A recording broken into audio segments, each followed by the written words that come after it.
Salam saudara-saudara yang dikasihi oleh Tuhan, bertemu lagi dengan saya Pendeta Truindo Zidaputar. Pada saat ini saya akan berbagi kepada kita, sama-sama kita belajar dari firman Tuhan dari Injil Lukas pasal yang ke-18 ayat yang pertama sampai ayat yang ke-8. Kita boleh memperhatikan teks ini Bapak Ibu.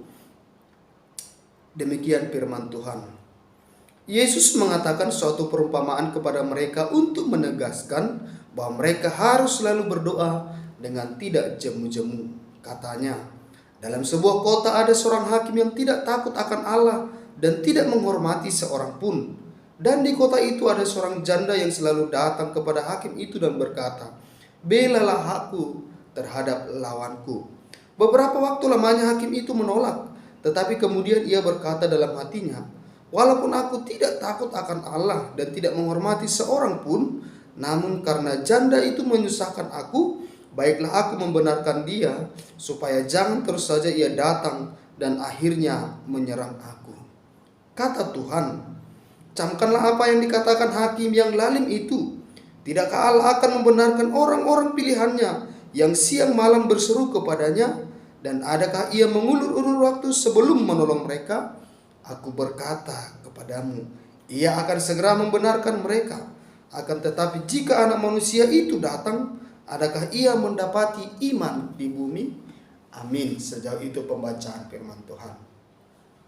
Saudara-saudara yang dikasihi oleh Tuhan, kehidupan orang Kristen tidak pernah bisa dilepaskan dari doa.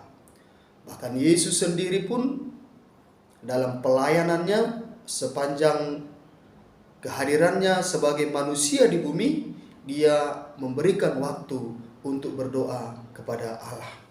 Nah, saudara-saudara, ketika kita berbicara tentang doa, banyak sisi yang kita bisa bicarakan. Sebab banyak orang mengulas, banyak orang berusaha untuk membahas apa sesungguhnya itu doa. Itulah yang memunculkan beberapa istilah-istilah yang mengatakan misalnya doa adalah napas hidup orang Kristen, doa yang orang benar dan sebagainya. Itu menunjukkan bahwa banyak hal yang bisa kita pahami dari doa ini. Nah, saudara-saudara yang dikasihi oleh Tuhan, secara khusus firman Tuhan pada hari ini mau memberikan sebuah pencerahan kepada kita, mau memberikan sebuah pemahaman kepada kita bagaimana jika doa-doa kita yang selama ini kita sampaikan kepada Tuhan ternyata menurut kita belum dijawab oleh Tuhan. Sebab banyak dari doa-doa kita yang kita sampaikan kepada Tuhan, tetapi semakin lama kita menunggu, tetapi kita tidak mendapatkan dari jawaban doa kita, dan itulah yang sering mendorong kita, bahkan memutuskan semangat kita untuk berdoa, dan akhirnya kita menyerah untuk memohon, dan mungkin kita bahkan mengambil kesimpulan, itu tidak Tuhan izinkan aku dapatkan. Nah, saudara-saudara yang dikasihi oleh Tuhan, firman Tuhan hari ini memberikan kepada kita sebuah kekuatan dan semangat untuk tidak pernah berhenti berdoa, untuk tidak pernah bosan-bosannya berdoa. Dalam bahasa Alkitab kita dikatakan tidak jemu-jemu. Memang tantangannya adalah ketika kita menyampaikan doa kita kepada Tuhan dengan jangka waktu tertentu, namun kita tidak mendapatkan jawaban dari doa kita, maka tantangannya adalah menyerah atau kita masih akan terus berdoa dan pengharapan kita sudah mulai terkikis. Namun ternyata dari perumpamaan hari ini kita belajar bahwa ternyata kita harus selalu berdoa meski sampai saat ini kita belum melihat jawaban dari doa kita. Nah, untuk menegaskan kepada kita, untuk menegaskan kepada pendengarnya, bagaimana supaya seseorang itu jangan pernah jemu-jemu untuk berdoa, Yesus memberikan sebuah perumpamaan. Saudara-saudara, teks ini mungkin sudah sering kita baca. Tentu perumpamaan ini dimaksudkan oleh Yesus untuk menggugah kita kembali, membangkitkan semangat kita atau komitmen kita untuk terus menyampaikan permohonan kita. Bahkan juga untuk menguatkan kita yang merasa tidak pernah dijawab oleh Tuhan apa yang sudah kita sampaikan. Nah, dari kisah ini kita melihat ada sebuah perbandingan yang cukup kontras. Dikatakan di sana ada seorang hakim di sana yang tidak menghormati siapapun, bahkan tidak takut kepada Allah. Jadi sudah boleh kita bayangkan, tidak menghormati siapapun, tidak takut akan Allah, berarti dia adalah orang yang tidak peduli dengan orang lain. Dia hanya memikirkan apa yang berguna bagi dirinya. Jangankan manusia, kepada Tuhan saja pun sudah tidak takut. Kepada Allah pun sudah tidak takut. Artinya, tidak ada satu pribadi pun yang bisa membuat dia merasa tertekan atau merasa bahwa dia harus berbuat sesuatu kepadanya. Nah, sementara di situ ada seorang janda. Dan janda itu selalu datang kepadanya untuk memohon supaya perkaranya dibela terhadap lawannya. Jadi mungkin dia mengalami sebuah persoalan dan ada persoalan hukum di sana, dan dia berharap hakim ini mau membelanya.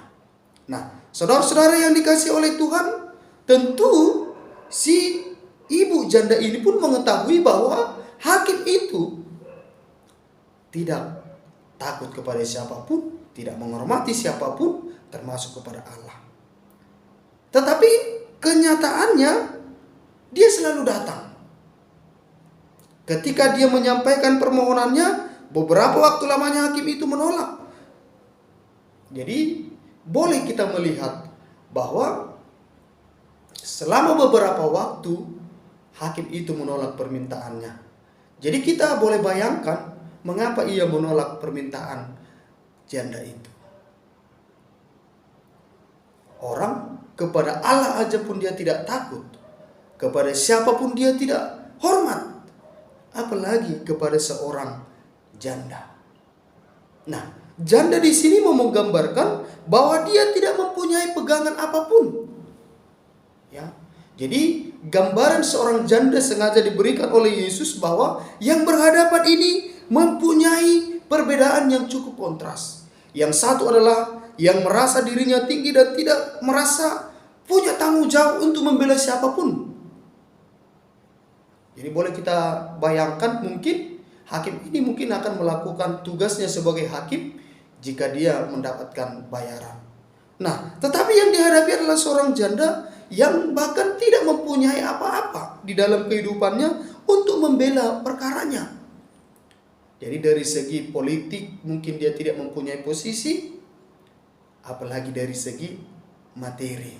Dia tidak punya uang untuk menyogok hakim tersebut atau untuk membayar hakim tersebut. Jadi perbedaan yang kontras yang disampaikan oleh Yesus cukup membuat kita mengerti bahwa secara kasat mata, secara mudah kita bisa menyimpulkan dia memang tidak akan membela janda itu. Tetapi faktanya apa yang membuat hakim itu berubah pikiran adalah ketika janda itu selalu datang. Artinya ketika pertama sekali janda itu datang, mungkin dia menolak. Dengan sifatnya yang lalim itu, dia menolak. Tetapi janda itu terus datang, lalu pada akhirnya dia berpikir. Dia berpikir dan mengatakan, walaupun aku tidak takut akan Allah dan tidak menghormati seorang pun, namun karena janda ini menyusahkan aku, baiklah aku membenarkan dia, supaya jangan terus saja ia datang dan akhirnya menyerang aku. Akhirnya dia menyerah.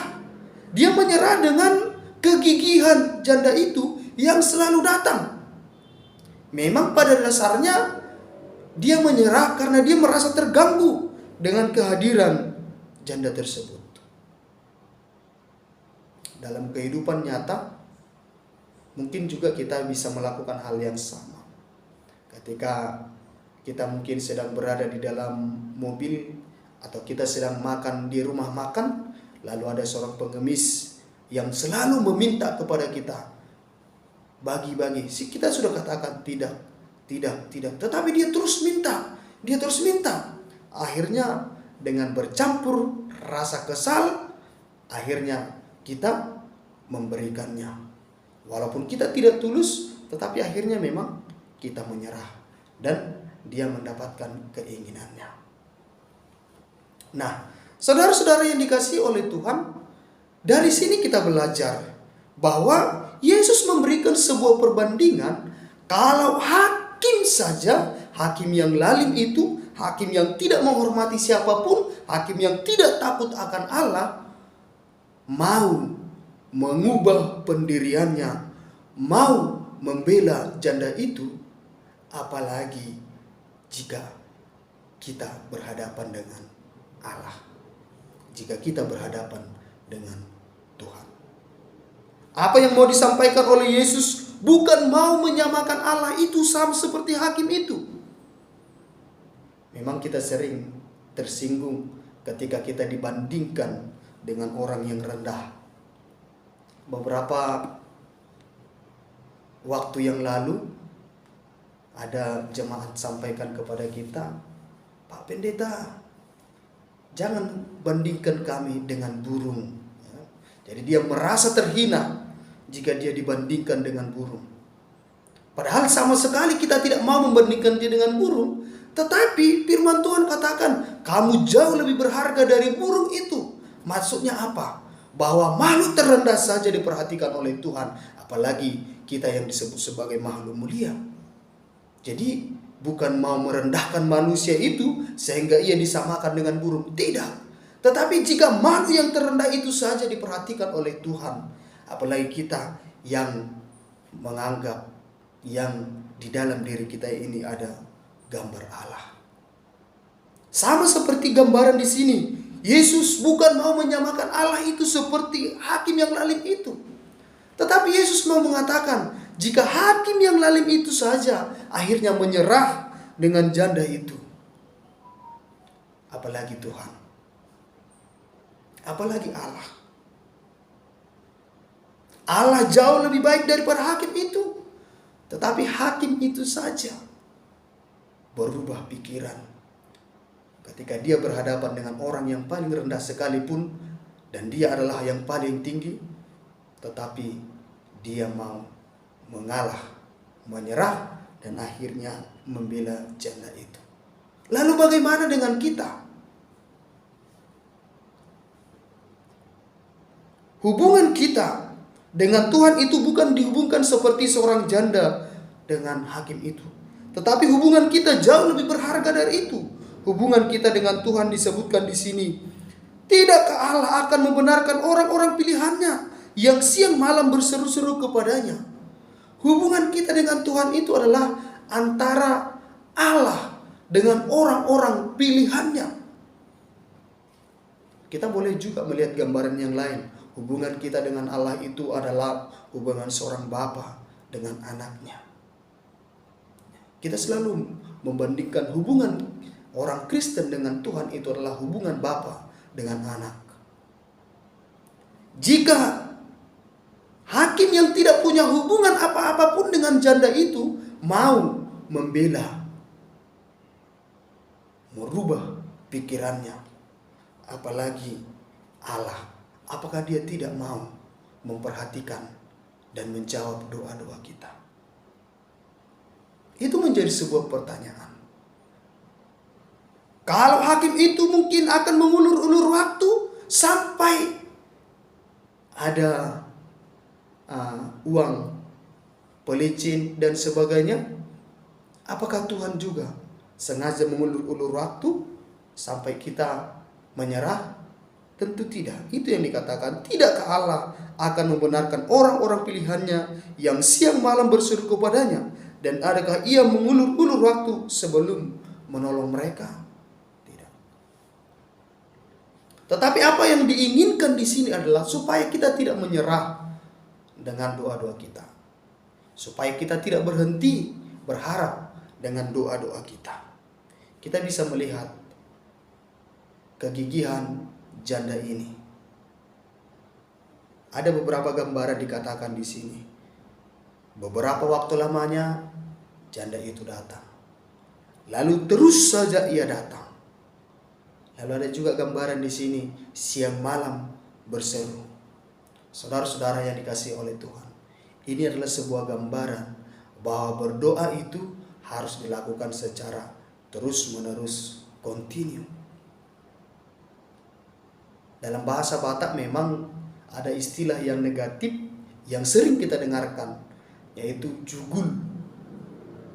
Ketika orang Batak diperhadapkan dengan kata jugul, itu sudah berarti selalu negatif. Tetapi dalam teks ini, dalam teks bahasa Bataknya juga adalah jugul. Ternyata ada juga jugul yang positif. Berdoa dengan jugul, berdoa dengan tidak jemu-jemu, berdoa sampai Tuhan melakukan sesuatu. Jadi apa yang mau disampaikan firman Tuhan kita pada hari ini adalah berdoalah sampai sesuatu terjadi. Berdoalah sampai Tuhan melakukan sesuatu untuk kita. Jadi untuk kita yang pada saat ini masih memiliki harapan-harapan dan doa-doa yang mungkin kita merasa belum dijawab oleh Tuhan, belajarlah dari janda itu. Janda itu mendapatkan apa yang dia inginkan, padahal secara logika itu tidak mungkin. Apalagi kita mempunyai Bapa yang mengasihi kita, maka tantangannya, maukah kita berdoa terus-menerus tanpa jemu-jemu. Mari terus hidup di dalam doa yang berkelanjutan. Tuhan memberkati kita. Shalom.